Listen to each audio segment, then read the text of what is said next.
Hi friends, welcome to Ecdial. இன்னைக்கு நம்ம ஒரு ஏசில கேஸ் லீக் அப்படிங்கிறது வந்திருக்கு.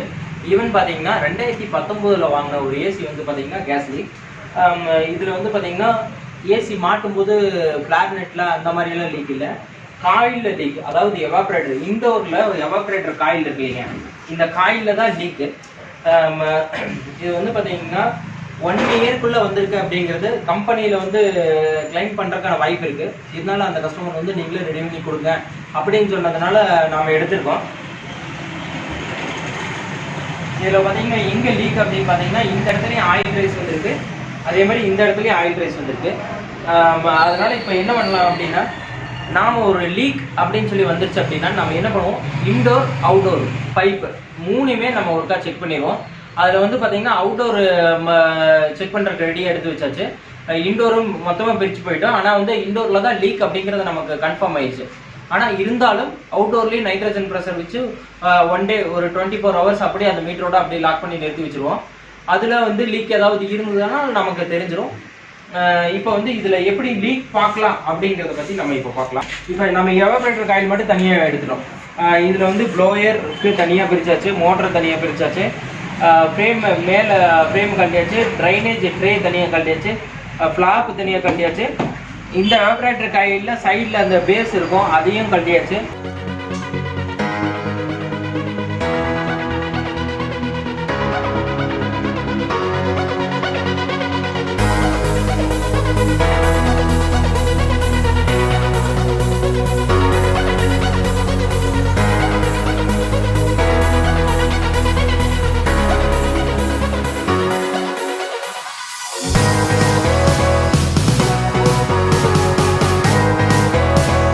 இதை கழட்டிட்டோம். எதுக்காக அப்படின்னு பார்த்தீங்கன்னா, இப்போ நம்ம இதை 300 PSIக்கு மேலே வச்சுட்டு கரெக்டாக எவ்வளோ வச்சுருக்கீங்கன்னு பாருங்கள். 310 வரைக்கும் வச்சுருக்கேன் நான். இந்த ப்ரெஷர் வச்சுட்டு நம்ம இதை அப்படியே ஒரு தண்ணி தொட்டிக்குள்ளே போட போகிறோம். அதை லாக் பண்ணிடுவோம்.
இந்த மீட்டரில் பார்த்தீங்கன்னா கொஞ்சம் கீழே இறங்கியிருக்கு. அப்போ இதை வச்சு நம்ம கண்டுபிடிச்சிக்கலாம். இதில் போடாமையே இதை வச்சு கண்டுபிடிச்சல இதில் வந்து லீக் ஆகிருக்கு அப்படிங்கிறது. வெல்ட் அடிக்கிறதுக்கோ அல்லது ஹீட் பண்ணுறதுக்கு முன்னாடி இதை நைட்ரஜன் வெல்ட் அடிக்கிறதுக்கு முன்னாடியோ அல்லது ஹீட் பண்ணுறதுக்கு முன்னாடியோ கண்டிப்பாக நைட்ரஜன் ஓப்பன் பண்ணி விட்டுறணும். ஓப்பன் பண்ணாமல் அப்படியே வச்சு வெடிச்சோம்னா வெடிச்சிடும்.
பண்ணிச்சு. மறுபடியும் அதே அளவுக்கு 300 PSI பக்கத்தில் வச்சு மறுபடியும் தண்ணிக்குள்ளே போடுறோம்.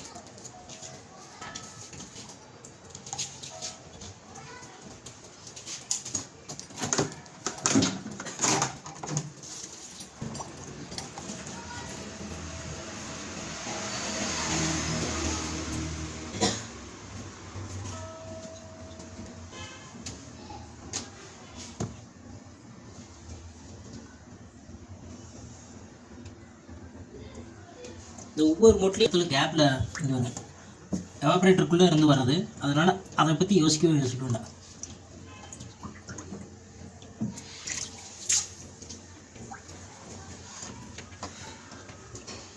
அப்படியே விட்டுருங்க, கொஞ்சம் நேரத்துக்கு அப்படியே விட்டுருங்க. இப்போ வந்து இந்த இடத்துல நமக்கு லீக் ஆகிட்டு இருந்தது, இப்போ அரெஸ்ட் ஆகிடுச்சு. ஆனால் நான் வந்து இந்த சைடு வெல்ட் அடிச்சிருக்கேன். எதுக்காக அப்படின்னு பார்த்தீங்கன்னா, மோஸ்ட்லி அதை விட இந்த சைடு இருக்கிற ஜாயிண்டில் லீக் வரும், அதை வந்து கண்ட்ரோல் பண்ணுறதுக்காக தான் இது நம்ம இது பண்ணியிருக்கோம். அந்த சைடுமே பார்த்தீங்கன்னா ஒவ்வொரு இதில் ரவுண்டு ஒவ்வொரு இதில் வந்து பார்த்தீங்கன்னா லீக் ஆகிறதுக்கான வாய்ப்பு இருக்குது. இப்போ என்ன பண்ணலாம்னு இந்த ஜாயிண்ட் எல்லாம் இருக்கு பாருங்க, இது எல்லாத்தையும் அடிச்சு விட்றலாம். எதுக்காக அப்படின்னு சொன்னோன்னா, நம்ம வந்து இப்போ ரெடி பண்ணி கொடுக்குறோம், ஒரு இந்த இடத்துல லீக் இருக்குது அப்படின்னு. இன்றைக்கி இது இல்லாமல் நாளைக்கு வேறு இடத்துல ஏதாவது லீக் வந்ததுன்னா அப்போ நம்ம நேம் போயிடும், என்னப்பா இப்போ தான் ரெடி பண்ண கொடுத்தோம் மறுபடியும் லீக் ஆகுது அப்படிங்கிற மாதிரி.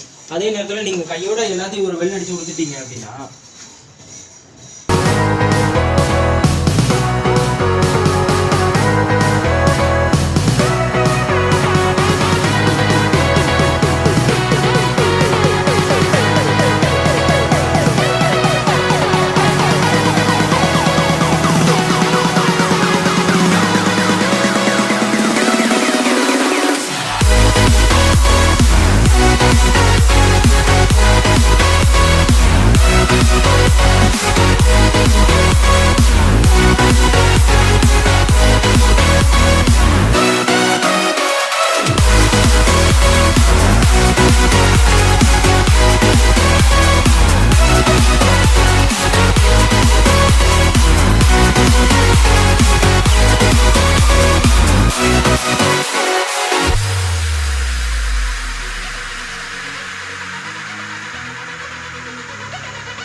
பார்த்தீங்கன்னா எங்கேயுமே லீக்கில் 320 PSI வச்சுருக்கோம் ப்ரெஷர். இந்த 320 PSI அப்படிங்கிறது ஒரு லாரி டயரில் இருக்கிற ப்ரெஷரை விட உங்களுக்கு எப்படி பார்த்தீங்கன்னா ஒரு 5 மடங்கு ப்ரெஷர் அதிகமாக இருக்கும். கார் டயர்னுடைய ப்ரெஷர் பார்த்தீங்கன்னா ஒரு 30 PSI இருக்குன்னு வச்சுங்க, இது 300 PSI, அதோட 10 மடங்கு ப்ரெஷர் அதிகமாக வச்சுருக்கோம். ஆனால் வந்து லீக் ஆகலை. உங்களுக்கு கேஸ் 410, இதில் இருக்கிறது 410 32 அந்த மாதிரி தான் கேஸ் இருக்கும். இந்த ரெண்டுமே வந்து பார்த்தீங்கன்னா ஐடியல் ப்ரெஷரை 250 தாண்டி இருக்கும். அதனால் வந்து பார்த்தீங்கன்னா அந்த அளவுக்கு ப்ரெஷர் வந்தாலும் இதில் வந்து லீக் ஆகிறதுக்கான வாய்ப்பு இல்லை. ஃப்ரெண்ட்ஸ், இப்போ வந்து பார்த்தீங்கன்னா இதில் வந்து நீங்கள் லீக் வந்துருச்சு அப்படின்னா, ஒன்ஸ் லீக் வந்துருச்சு அப்படின்னா நீங்கள் ஃபுல்லாகவே வெல்ட் அடிச்சுக்கிறது பெஸ்ட்டு. ஒரு இடத்துல வெல்ட் அடிச்சு எங்கே லீக்கோ அங்கே மட்டும் வெல்ட் அடிக்கிறீங்க அப்படின்னா என்ன ஆகுனா, ஒரு கொஞ்ச நாள் கழிச்சு ஒரு 6 மாதம் 1 வருஷம் கழிச்சு மறுபடியும் அதே ஏசி லீக்குன்னு வரும். அவங்க வந்து பார்த்தீங்கன்னா நீங்கள் கேஸ் ஏற்றுனது தான் பிரச்சனை அப்படின்னு சொல்லி நம்ம கூட ஃபைட் பண்ணுற மாதிரி இருக்கும். அதுக்காக ஒன் சைடு அல்லது இந்த சைடு ஃபுல்லாகவே அடிச்சு விட்டுட்டீங்க அப்படின்னா ஓரளவுக்கு கஸ்டமருக்கும் ஒரு சாட்டிஸ்ஃபை ஆகிடும், நமக்கு ஒரே வேலை முடிஞ்சிச்சு அப்படிங்கிற மாதிரி இருக்கும். இந்த மாதிரி நீங்கள் ஒரு ஒர்க் பண்ணுறீங்க அப்படின்னா ஒவ்வொன்றுமே நீ தெளிவாக பார்த்துங்க. ஒவ்வொரு வேலையுமே நம்ம தெளிவாக பார்க்கணும். நம்ம செய்கிற வேலை ஒவ்வொன்றுமே பார்த்தீங்கன்னா பக்கா தெளிவாக பண்ணி கொடுத்துடணும். கஸ்டமருக்கு 100% சாட்டிஸ்ஃபைடு அப்படிங்கிற மாதிரி வேணும். ஏன்னா அந்த கஸ்டமர் சாட்டிஸ்ஃபைட் ஆனால் அது மூலமாக 10 கஸ்டமர் ஆகிடுவாங்க. அதே நேரத்தில் ஒரு கஸ்டமர் அன்சாட்டிஸ்ஃபை ஆனாங்கன்னா அந்த கஸ்டமர் மூலமாக 10 கஸ்டமர் நமக்கு போயிடுவாங்க. அதை மட்டும் நல்லா தெரிஞ்சுக்கங்க. இந்த வீடியோ பிடிச்சிருந்தா லைக் பண்ணுங்க, உங்க ஃப்ரெண்ட்ஸுக்கு ஷேர் பண்ணுங்க. ஏன்னா ஒவ்வொரு ஏசிலையும் என்னென்ன பண்றாங்க அப்படிங்கிறத பத்தி நிறைய தெரிஞ்சுக்கலாம். இது அதே மாதிரி ஒவ்வொரு ஹோம் அப்ளையன்சஸ்லயுமே ஒவ்வொரு ப்ராப்ளம் எப்படி சால்வ் பண்ணலாம் அப்படிங்கிறத பத்தி நம்ம வீடியோவை போடலாம். அப்படி அந்த வீடியோஸ் எல்லாம் வேணும் அப்படின்னா மறக்காம சேனலை சப்ஸ்கிரைப் பண்ணி பக்கத்தில் இருக்கிற பெல் பட்டன் அமுத்துங்க. அப்பதான் நம்ம போடக்கூடிய ஒவ்வொரு வீடியோ உங்களுக்கு நோட்டிஃபிகேஷன் ஆகும்.